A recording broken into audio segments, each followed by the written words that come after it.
All right, back again with another video review. I forgot to mention on Tuesday's video that I wasn't going to be uploading on Thanksgiving, but either way, here we are for today's video with Transformers 2007 movie Voyager class Megatron, which is a a real mess of a figure. I don't really like the movie aesthetic in general, especially Megatron, especially in the first movie. And this is also just kind of an awful figure. I was given this as a gift as a kid, and I kind of enjoyed it at the time because it was my only real like Megatron figure aside from like Armada Megatron, I want to say, at the time. So like this was the stand-in Megatron for my collection for a number of years, at least when I was kind of just starting back into collecting. But yeah, he's not great. There's really not a lot to like about this figure. He has his weird Cybertronian jet mode. They're doing this weird thing where it's like they gave him all these like clear plastic bits, which I guess are supposed to like give him the effect of like being covered in ice in robot mode because of the, the scene where he was thawed out in the 2007 movie. But I don't know. It's kind of cool. Like it gives him this like cool flame effect or whatever, but it does not make him very accurate to how he was in the movie. He's got three little rolling wheels here, right here, and then on his feet here, he's pretty obvious for how he transforms. I mean, he already kind of just looks like a guy lying down, but he rolls, okay. Since the wheels are on the feet and the feet are on ball joints, like it means that they can kind of like move around a little bit, which is a little bit strange. But he's got these flaps for the wings. Like you can have them out like this, which I think is the most accurate. You can also fold them up like this to make him kind of more of like a car, I guess, mode. I don't know. I'm not really sure what the point of the hinges on these is otherwise. Like, I guess you could fold them up, but they only go about that far. So, and then he also has these like flip out flame pieces on the wings, which you can flip out like that. And then there's a, like a little handle back here that you can pull back on and make his wings go in a little bit for sort of like a pincery gimmick, but they don't even like get close together, so I'm not really sure what that's for either. Again, very strange. Yeah, it's not great, but he used to have a missile that plugged into the main cannon here, which you would just activate by pushing the section in. I've long since lost that.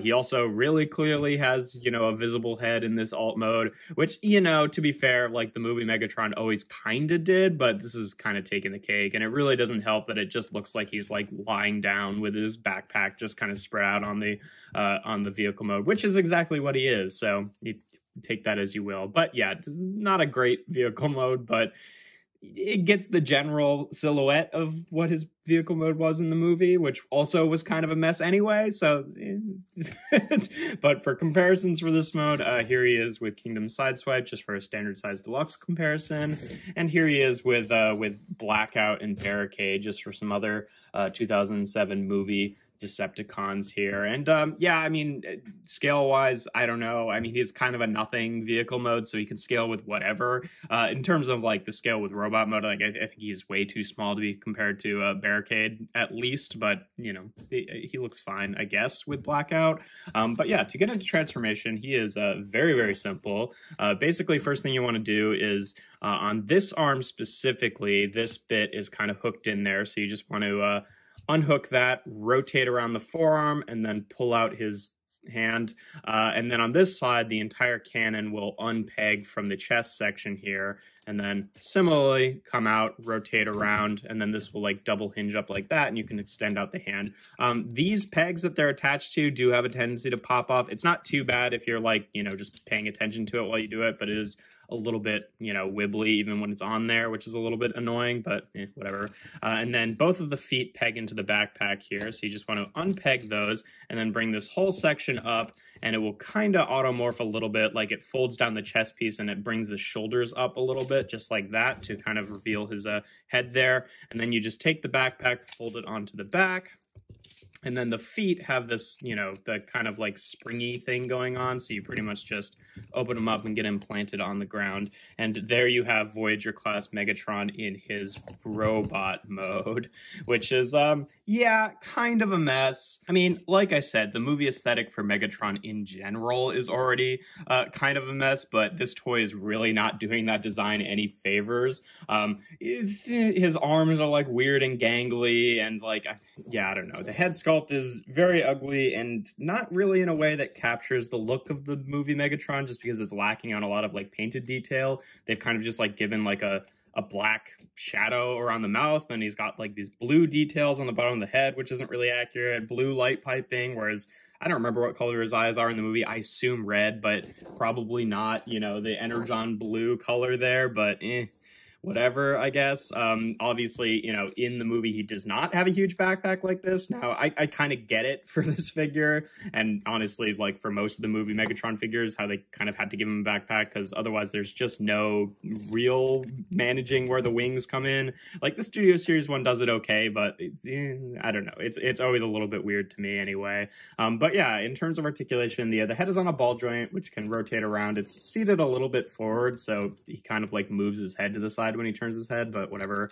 The shoulders are on ratchet joints, which is kind of nice, and then also ratchets out to the side, which has like a spring-loaded shoulder pad here to kind of bring that section back down with the arm, which is cool. Again, these ratchets are a little bit strong, so you kind of have to grab them by here, because if you just grab them by here, you kind of risk like ripping this joint off, which can happen, which is a bit annoying. It's got a bicep swivel. He does have 90 degrees of bend at the elbow. If you want it to actually be facing like an elbow, you can rotate it this way, but then the hands, I guess, are not really facing the appropriate way. So he does kind of have like the gorilla hands thing going on technically, even though, you know, I mean, his hands are so weird looking anyway that I guess he kind of gets away with it a bit more. But yeah, his hands can open up like that. They can also kind of bend back and forth like that. I guess you can have this piece up. Probably looks a little bit better.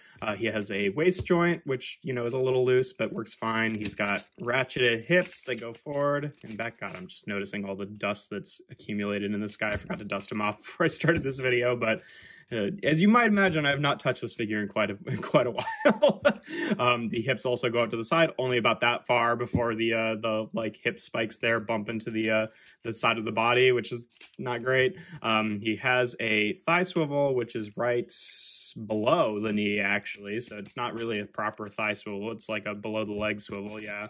He has a ratcheted knee joint, which goes about 90 degrees. The feet are on big ball joints, which is, I guess, kind of nice. And these bits are also spring-loaded to notionally get out of the way, but also so are the feet, which can be really annoying when posing him, especially because the back pieces just compress a little bit more than the front pieces. So if you actually plant him down like that, like he does just want to topple over backwards, which is not great. And again, I don't really know why the feet had to be spring loaded.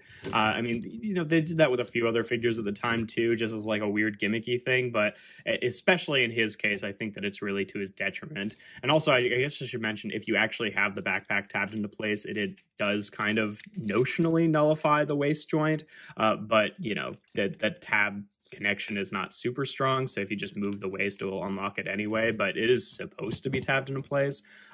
You still can do the thing with that, I guess, for whatever reason. He does kind of have a fusion cannon on his arm here, which is not accurate to the movie, but it's a Megatron thing, even though it's on the wrong arm, but I guess that's kind of cool.